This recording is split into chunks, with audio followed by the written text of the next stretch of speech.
Test tube baby में या संतानहीनता के कोई भी इलाज में, चाहे दवा गोली का इलाज हो, चाहे इंजेक्शन का इलाज हो, जो एक सबसे बड़ी प्रॉब्लम हम सबों के सामने रहती है वो ये है कि हमको मालूम नहीं इस इलाज के बाद बच्चा होगा या नहीं होगा। जब आप छोटी मोटी दवा गोली का इलाज करते हैं और बच्चा नहीं होता है तो तकलीफ़ तो होती है क्योंकि समय उतना ही गया, लेकिन फिर भी कहीं ना कहीं पैसा उतना नहीं लगा रहता है, उतना बार अस्पताल नहीं आना पड़ता है। लेकिन जब टेस्ट ट्यूब बेबी का इलाज फेल होता है तो बहुत तकलीफ़ होती है।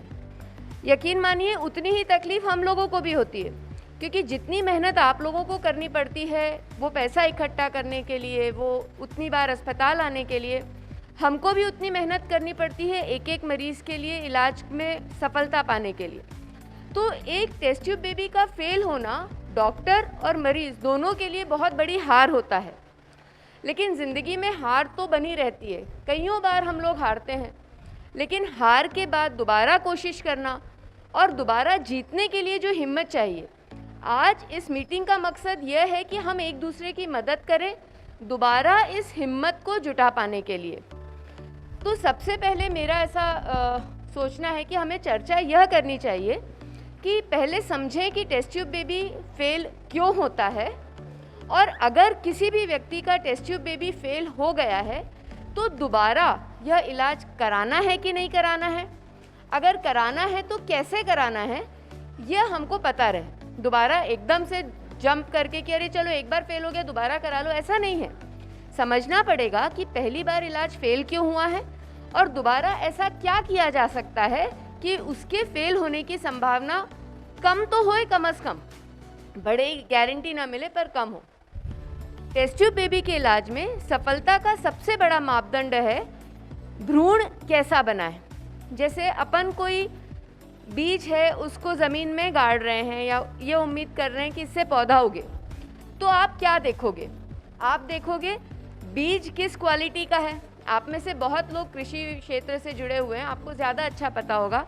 आप यह देखोगे कि बीज किस क्वालिटी का है, और फिर यह देखोगे कि आप जहाँ पे बीज उगा रहे हो वह ज़मीन कैसी है, उस ज़मीन में पानी, हवा, रोशनी पर्याप्त है कि नहीं, है ना। तो पेड़ के उगने में जैसे बीज और ज़मीन का इक्वल या लगभग बराबर रोल रहता है, उसी तरह प्रेगनेंसी रुकने में भ्रूण कैसा बना है, जो शुक्राणु और अंडे को मिला करके भ्रूण बनाते हैं वह भ्रूण कैसा बना है, और बच्चेदानी कैसी है, यह दो बातों का इक्वल महत्व रहता है। तो जब भी टेस्ट ट्यूब बेबी फेल होता है, कुछ केसेस में जब हमको पहले से पता होता है कि शायद इनका भ्रूण अच्छा न बन रहा हो, उसमें पहले से अपन सोचते हैं कि हो सकता है इनका फेल सामान्य की अपेक्षा ज़्यादा हो। मसलन अगर किसी महिला की उम्र बहुत ज़्यादा है और उसके अंडे बहुत कम बन रहे हैं, या किसी पुरुष के शुक्राणु बहुत खराब हैं, बहुत कम हैं, तो ऐसे परिस्थिति में जो भ्रूण बनते हैं वह भी हमको पता है कि अच्छे नहीं बनेंगे या थोड़े कमज़ोर बनेंगे।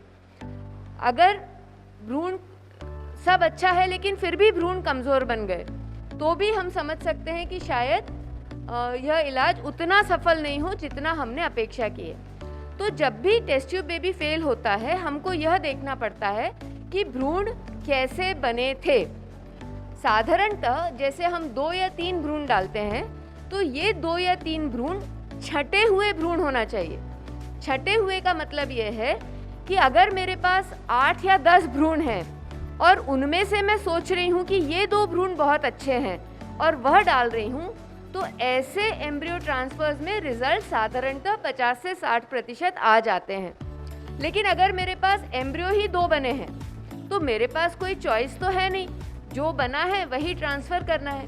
इसको कहते हैं अनसेलेक्टेड एम्ब्रियो ट्रांसफ़र, मतलब जो था जैसा था वैसा डाला।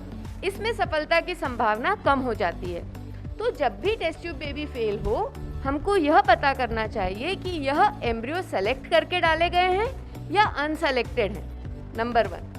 सेकंड, हम आते हैं बच्चेदानी पे। तो बच्चेदानी की परत अच्छी थी या नहीं थी। कई पेशेंट्स में बच्चेदानी में सूजन होती है, कई पेशेंट में बच्चेदानी में विकृति होती है, झिल्ली होती है, गठाने होती हैं। यह सभी कारण होते हैं प्रेगनेंसी न हो रुक पाने का।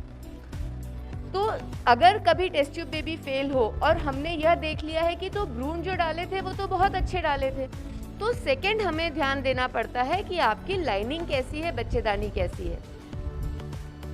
अगर दोनों ही चीज़ें ठीक हैं, भ्रूण भी बहुत अच्छे डाले गए थे, छांट करके डाले गए थे, बच्चेदानी की परत भी बहुत अच्छी थी, उसमें भी कोई खराबी नहीं है, तो यह बदकिस्मती मान के अपन इसको एक्सेप्ट कर सकते हैं। और ऐसे केस में जो इलाज पहले हुआ है उसी के साथ आप एक बार और प्रयास कर सकते हो।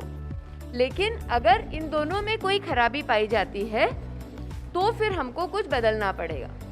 अभी हम लोगों ने इनफैक्ट अरविंदो इंस्टीट्यूट में हम लोग जो भ्रूण परीक्षण करते हैं, जो बहुत महंगा होता है, जो इसके लिए हमको मुंबई या बाहर विदेश में सैंपल भेजना पड़ता है, हम लोग प्रयत्नशील हैं कि वह जांच हमारे यहीं पे हो जाए, अरविंदो इंस्टीट्यूट में ही हो जाए।